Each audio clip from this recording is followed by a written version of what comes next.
Eric, who runs the whole SEMTAC conference, and suggested that we pull these guys in. So I was very excited to see their work and learn more about what they're doing.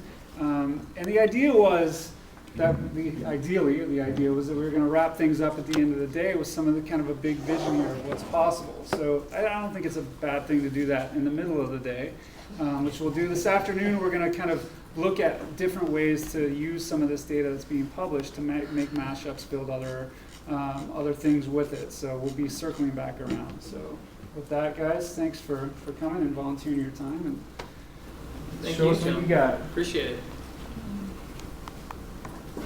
So as John mentioned, we were originally going to be the capstone at the end, but I actually think it's to everyone's advantage maybe to take a breather here before lunch and walk with us down a path, maybe take a visionary look at what it means when all of you good folks who are thinking about publishing linked data first and foremost, and perhaps doing something with it to present it in unique and interesting ways and to provide access to it in useful ways, doing a little bit of visioning around that and saying, now what? We've published our linked data.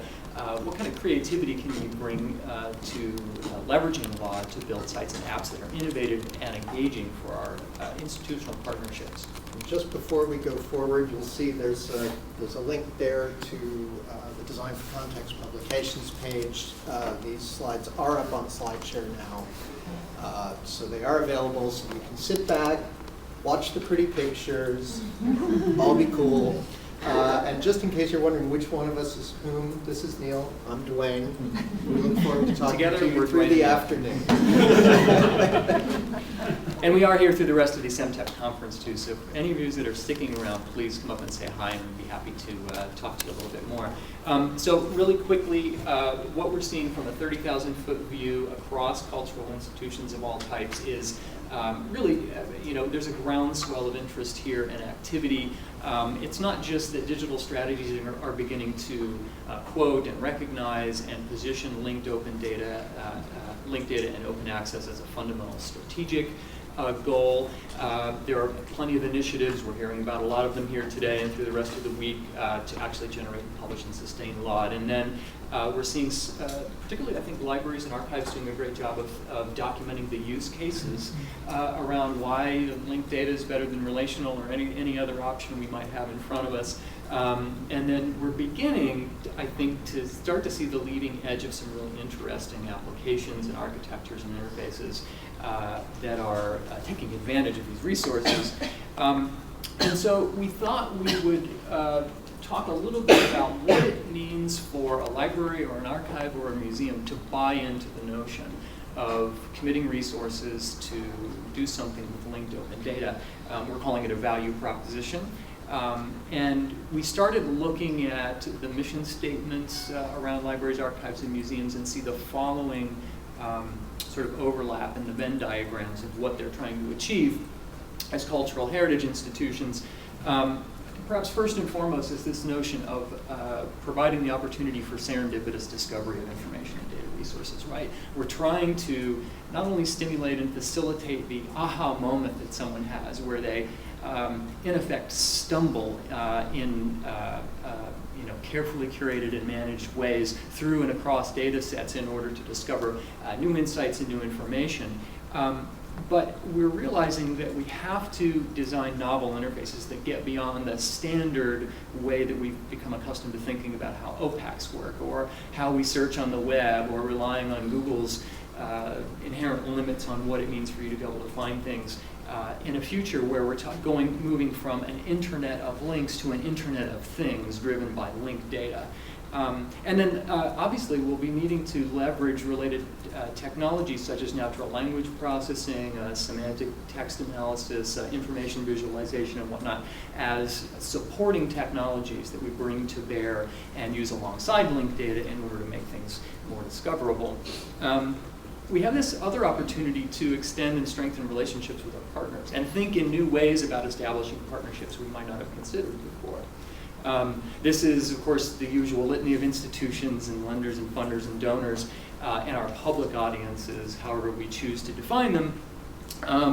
But I think what we're seeing is linked data is offering opportunities to create new motivations, you might say, and support for collaboration. We've got a common standard way of talking about data now and some ontologies that are robust enough that we can interoperate more conveniently. It provides potential for cross-pollination of ideas. People who might not have thought of working together now find a common purpose and can come together around this technology. And because LAMs hold their collections in perpetuity, in trust for society, we have an opportunity to keep that in front of us and think, how does linked data and the interfaces we build around access and managing it help us to increase our ability to manage these things in a persistent way? And of course, we have to talk about authority. And not just from the perspective of someone who is responsible for the care and feeding of a cultural heritage object of some kind, but also what we might call the academic or curatorial perspective that museums are concerned with. Museums have this interesting aspect to their mission where they have to interpret materials, and so they're concerned about maintaining that ability to play in an open data space. Provide context, perhaps, that's useful for competing and dissenting opinions and facts and providing access to the data, but at the same time, leveraging the institutional imprimatur and authority in order to establish themselves. And then, of course, scalability and sustainability. These interfaces have to handle massively, potentially heterogeneous data sources, the big data problem that everyone's been talking about. And we're still seeing development, granted it's speeding up and getting better for the standards for modeling data around very domain-specific and some general ontologies and vocabularies. We've heard a lot of talk about them here today. And so you might say, a bit of a punchline here, we're trying to get beyond this first wave, a very interesting, visually stimulating, fun to interact with things that we very lovingly call the hairball, that work really great up to certain points. They serve their purpose, but we don't believe this is the beginning nor the end of how we can think creatively about getting people access, searching across graph databases and so on and so forth. And so with that, I'm going to turn it over to Duane, who will introduce you to a framework that we're using to think about the problem space. So as we started looking at this, like many of you, we started looking at it inside an institution, what we would be doing for either a particular project out on the web or particular data management internally. And so, the impetus in looking at linked data was initially really effectively creating, managing data within the institutional boundaries. As John said, we've been involved in the semantic web community for many years now, and with the SEMTech community for many years now. So this was really only one small piece of the way we wanted to think about the relationship that can be built. And so, as Neal said a moment ago, in terms of the strengthening institutional partnerships, we see there's a piece of the framework which is really about the two-way interrelationships with partners. So and these may be formal partners, but they may also be informal partners. So it can be, every time that that academics are writing different interpretations of material that are referenced based on things that they've discovered through linked data, and those articles are then out on open access, that loop back through the institutional relationships between the organizations. We've been talking with institutions about vocabulary maintenance. So how do you manage common standardized vocabulary? Well, one way you do it is you go out and look at how people are using it and do analysis on consistencies and inconsistencies and that sort of thing. So we're looking at an array of information partnerships and encouraging the framework to really think in that way. But we also really want to stretch beyond that. And so the third element of our framework is really thinking very broadly about the cultural ecosystem. And that's not only, for example, how we crosswalk between libraries, archives, museums, and other fundamental, the cultural groups that are represented here, but working with architectural conservation, historic preservation, working with institutions in education, to really make sure that these materials that we're holding are actively able to be used and used in a variety of ways that we can barely predict. And so a lot of what we're doing now, we're trying to keep our eye on the longer term perspectives in the framework, even as we're working in the more immediate within institutions. So as we start within one institution, as Neal said, sort of dealing with one-offs. And the MoMA inventing abstractions was a real starting point for a lot of people to see this. It was about 4 years ago now, I guess it first came out. And I don't want to get into the specifics of it as much as to say that what they were doing was really establishing a reflection about relationships. But from a user's perspective, and I come from a user-centered design background, I'm not a technologist, I'm a designer, and from a user's perspective, all these interfaces start raising questions that are not easily unmasked from the visual representations that we're seeing. And there's sometimes disconnects between seeing things in a relation way and then seeing things initially. And so we have a number of things that we're really trying to help the user understand. And so we do thought experiments within our company to think through, well, what other options are there?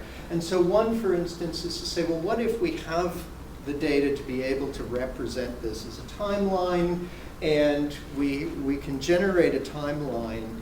And since we're talking about relationships, maybe what we want to do is see the relationships between those images so we can see the way they develop. And admittedly, this is more of a museum-centric presentation, which is where we've been doing a lot of our work. But the idea of being able to look at things in different ways and see how they evolve. And then, because there's different dimensions of relationships, potentially being able to reflect this. So looking for really, really simple interfaces, but interfaces that allow you to layer in a very specific way the different kinds of information associations that we have in there. Another totally different thing that we've been struggling with is how to actually sit down and walk somebody through some of this data. And so we've been playing with a little experiment over the last, I guess about a month, a couple of weeks to a month now. We've been playing with a little experiment to essentially take the concept of a mind map, which is very directed and very straightforward. It's a tree. So if we think now, you look at ontology editors, you look at data structures, they tend to be one flat hierarchy, and you look at any one thing within it, and you have all of this other data sitting there as a big field full of links or lists or whatever, and then you have your hairballs. And we're saying, well, can we take the concept of a mind map and stretch it a little into more of the linked data environment? And so we started any one node and branch out in a tree format. And you can branch out, for example, and see, but what we've added in here is top-level classification and different styles of node relationships. So it's not just a set of nodes, but it's a set of nodes that have relationships that are embedded in them. And you can then go and carry down through that path a bit.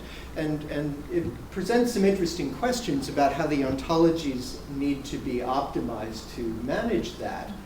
But then the key thing, which we were struggling with in the mind map, is once I'm looking at one thing, can I flip my perspective? Can I actually change where I'm standing, what I'm looking at? And so you can then sort of cascade through another set of information and, for example, then do it again. And so you can move through different things, and at various points along the way, you can also, I don't know if I've got here we go.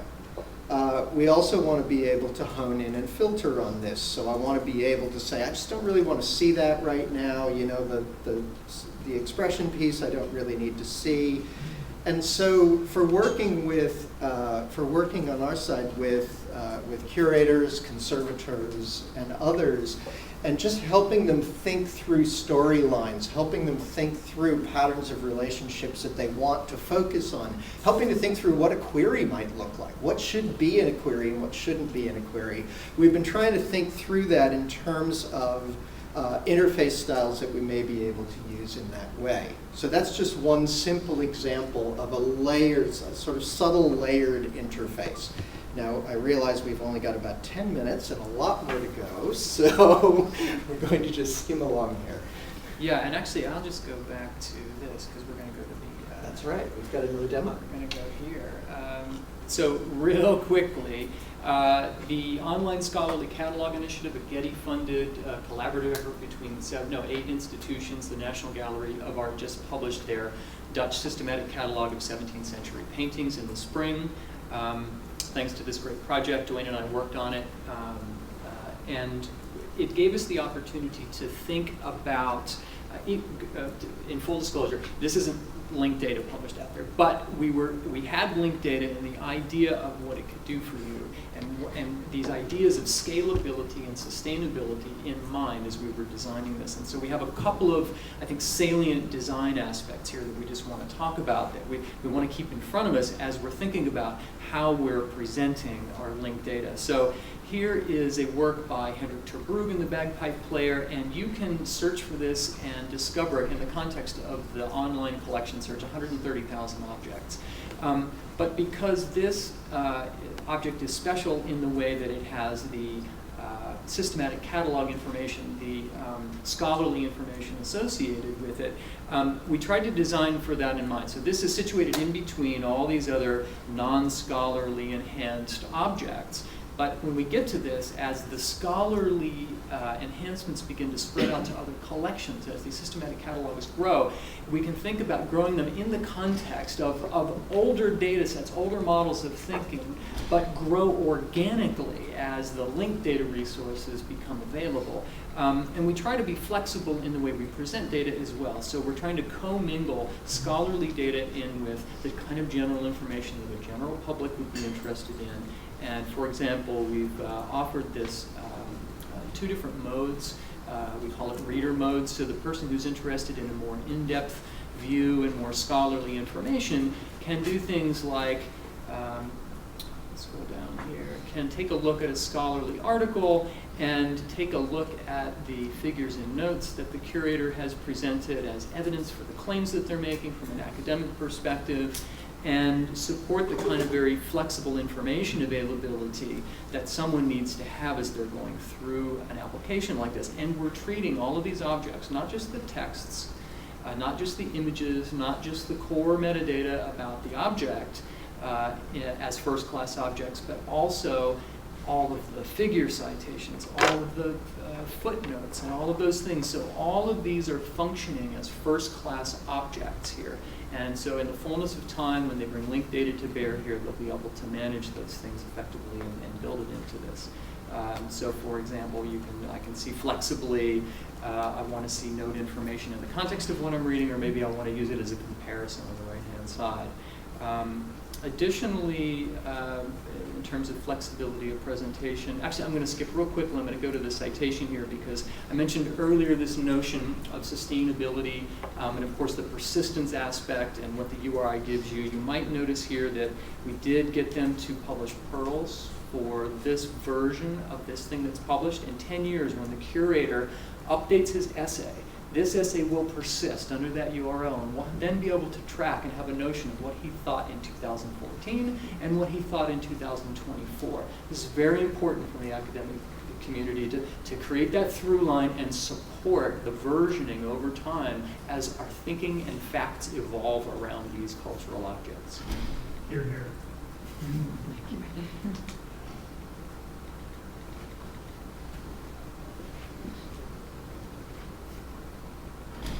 All right, so we're going to talk very briefly about some institutional partnership stuff. So I don't know how many of you have seen the work that was done with Gallery 1 at the Cleveland Museum of Art. It's wonderful, well worth checking out. And again, prompts some thought experiments on our side. So very quickly, the gist of it is that they have this big display wall where you can bring your iPad in. They put an RFID tag on your iPad, and you can find things that you're interested in and drop them into an app and carry that app around with you and use augmented reality then within the gallery. And so within the gallery, they've created this really, really rich experience for interacting with both the information and the art. And what we've been thinking about is, with linked data, can we take that experience elsewhere? So for instance, if we're in Washington, D.C., and say, is this Rousseau? It is, yeah. Do you want to go ahead and give us the Rousseau story and tour? Sure. So I've carried away what I got perhaps from Cleveland or somewhere else. And because the linked data is available, not only from them, but then perhaps from other sources, or perhaps aggregated in some way, maybe by a third party, a tourist board or something, I can be in Washington, D.C., my hometown, and say, I really enjoyed looking at the naive paintings of Henri Rousseau. What around here also has Henri Rousseau paintings? Well, those of us in the know understand that's a fairly straightforward thing to do when you have access to linked data, and I can discover that there are actually 2 jungle pictures by Rousseau at the National Gallery of Art. But I also get this opportunity to then pivot and extend and say, well, you know, I'm also interested in naive paintings of jungles in general. So how do I make that leap? Well, you know, if the Phillips collection is also exposed in the linked data, now I can make that transition. I can make that leap. It's that Sinatra, Dean Martin example all over again. And I can begin planning in very serendipitous and ad hoc ways how I'm interfacing with the city and formulating a kind of experience. We might go one step further and say, actually, I was also impressed with Cleveland's building. It's a Beaux-Arts building. What Beaux-Arts buildings exist in DC? Well, it turns out the National Gallery of Art is one, so I get a twofer. I can go see Rousseau and look at a Beaux-Arts building at the same time. We're so efficient. So as we were thinking of that, there's somebody that we know who is doing some work with Van Gogh's letters, which have all been published now out on the web and transcribed. And they did an information analysis using sentiment analysis to figure out sort of what the overall mood was from the letters in relation to the painting. And so we thought about that and the way you could frame that relationship between the work, the descriptions from the artist, the descriptions from other academics and authors, and potentially even bring that into the exhibition experience where you give somebody the ability to explore an array of information from an array of sources that may be highly curated here, but it's also introducing them to these other institutions and these other sources of information. And so we wanted to just think through the possibilities of how you can use that information as it's discovered and as it's analyzed using different kinds of tools. So as we talk through the information partnerships, we move further into what does it mean to move into a cultural ecosystem. I've done work in a number of different projects within the education space, so thinking a lot about that. We've had a number of institutions recently talking to us saying, well, you know, Common Core is coming, we're having to refactor a whole bunch of things, we're having to open up new information.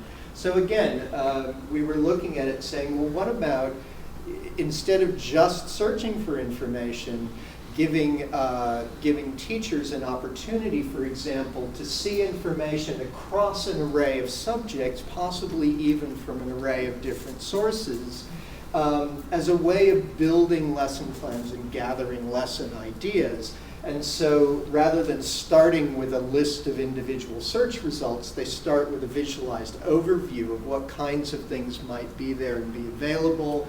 And then from there, when they drill in, it's a very flexible and convenient way, a very consistent interface for them to go and start putting their material together with their lesson plans. And so it's just a way of thinking somebody outside the direct community able to use that information and then build their own things with it and potentially share those lesson plans as linked data.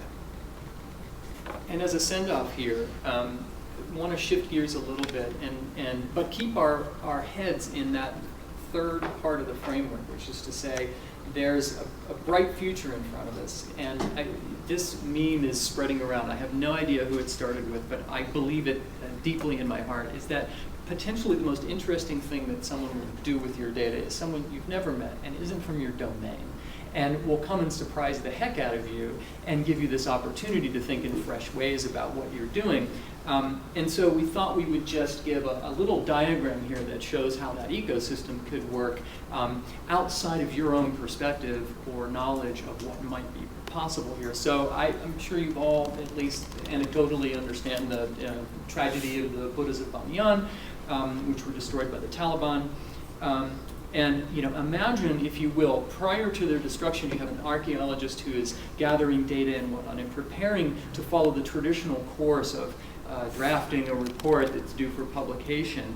But because this takes time, and peer review is a time-honored and useful process, it takes time, we have a destructive event that prevents this data from potentially being out in the wild and being useful in ways that we'll explore in a little bit.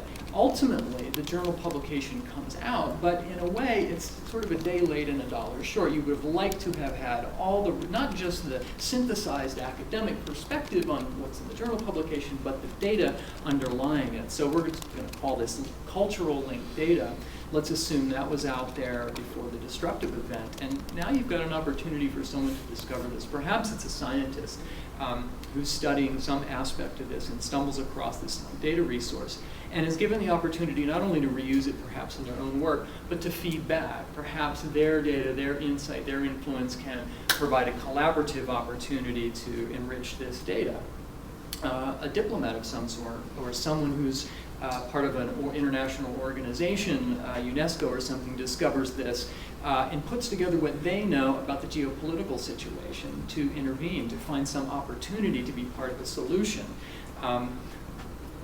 Either way, if everybody's publishing linked data, whether it's a science or political or cultural domain, everybody, whether it's before or after the destructive event, has access to that and this opportunity then to do really enriching and useful things, perhaps even to leverage the aggregation of all this data around this event prior to and after the destructive event to be able to some way predict and watch elsewhere in the world, to know where the confluence of political and science and cultural data can predict when these kinds of things might happen and get ahead of the destructive event, for example, thus preserving cultural heritage. So real quickly, just to recap, we've tried to walk through and integrate all these notions of the value propositions for LAMs into these examples, and ultimately with the hope that we've demonstrated that it yields engaging experiences. We have this opportunity to add a layer of value above the sparkle endpoint. And that might be in collaboration, it might be what we do personally, but we would look forward to talking with you guys over the next couple of days about all the great ideas here.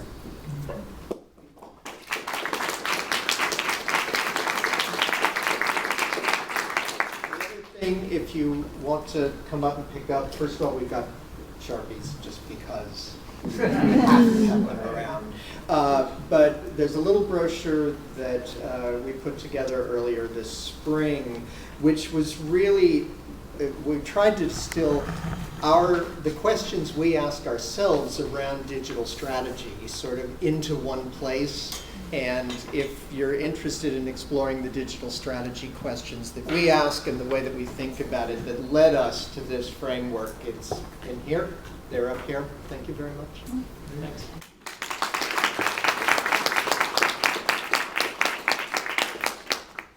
Any questions? Go ahead.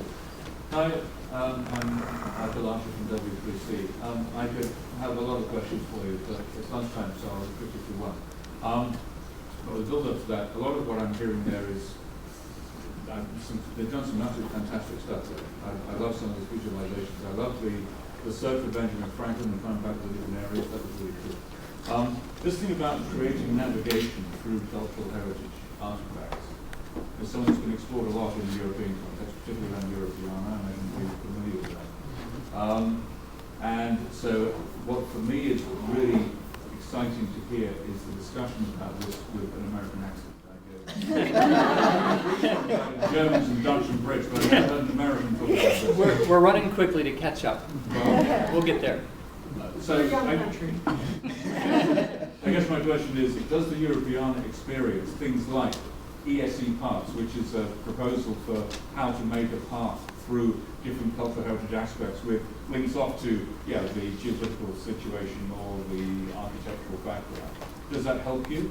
And what success are you having in America getting what we call the GLAM community? Because we have galleries as well as galleries, archives and museums, so we're much more glamorous in Europe. It's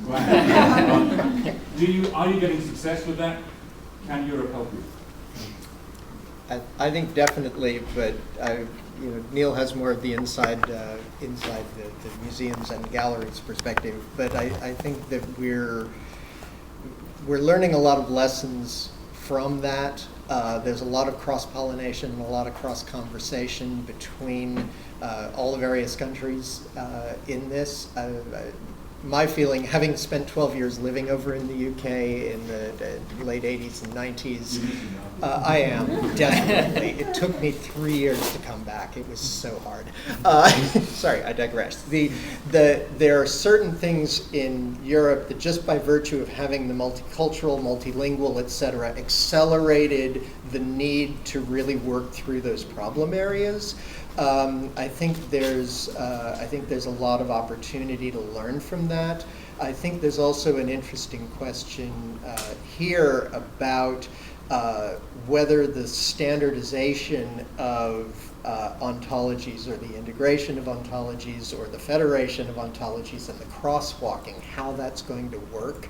And I think we're all still learning about that. And I think that's the one that's going to be very interesting to watch. So there's some projects that are beginning to spin up now in the US that are multi-institution projects specifically to see what can be adopted in the crosswalking.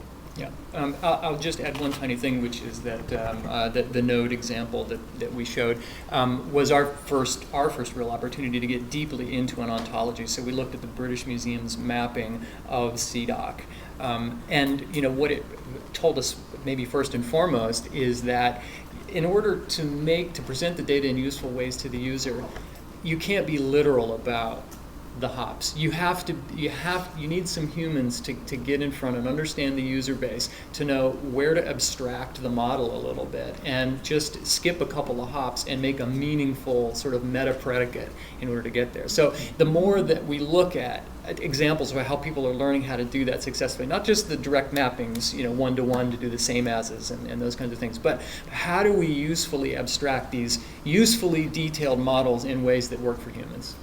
We're doing a talk tomorrow afternoon, by the way, in the main SEMTech conference for anyone who's here, where we're digging into some more of those issues, the longer term issues of sustainability, scalability, optimization across ontologies, because it's just a huge area to be looking at.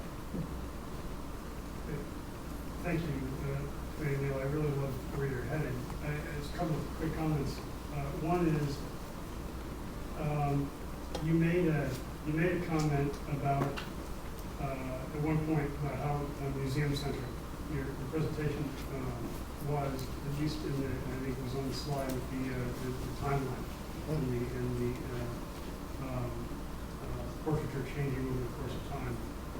But it seems to me that the challenge here really is that historically libraries, museums, and galleries, if you like, have always had this heavily curated top-down presentation of information.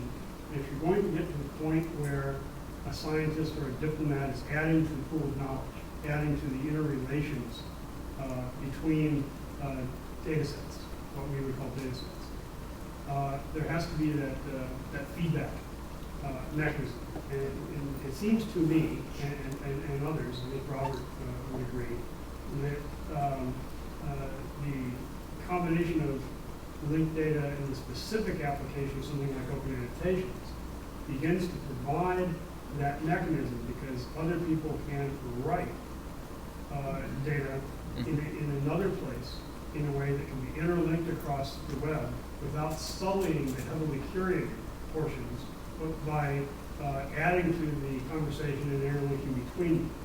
I think that's I think- the opportunity that's in front of us. Yeah, Yeah. I And think that one of the applies things that, every bit as much to libraries as it does to museums. I think one of the things that we've talked a lot about in that, though, is that at the moment, the way that the HTML publishing model or the card catalogs and information that isn't even available in the web, and I worked for the National Archives for a number of years as well, so that there's so much deep stuff that isn't out there on that side, is that the authority that those institutions hold, the interpretive authority, the research authority, et cetera, they're not currently hubs within the digital information ecosystem. That's right. They're out in the fringe of it, and I think one of the things that linked data opportunities bring is this ability that they can participate as much of a hub as the big aggregator sites and as other sites like Wikipedia in an authoritative perspective, and so it makes it easier to trace the provenance back to those centers, which I think is a really key factor to what we're trying to do. Okay, yes, sorry, let's